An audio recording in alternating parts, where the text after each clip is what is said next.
காரணம் என்னன்னா, அந்த உச்சிஷ்ட கணபதியுடைய அந்த இதில் வந்து பார்த்தீங்கன்னா அம்மாளுடைய தோற்றமே ஒரு பெரிய ஒரு உலகத்திலே 10,000 மோகினி எச்சினி இருந்தால் கூட அந்த அழகு வராது.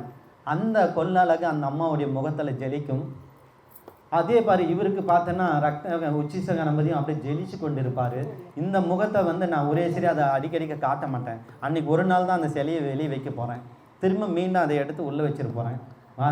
ஏன்னா அதை யாரும் அவங்கள டக்குன்னு பார்க்கக்கூடாது.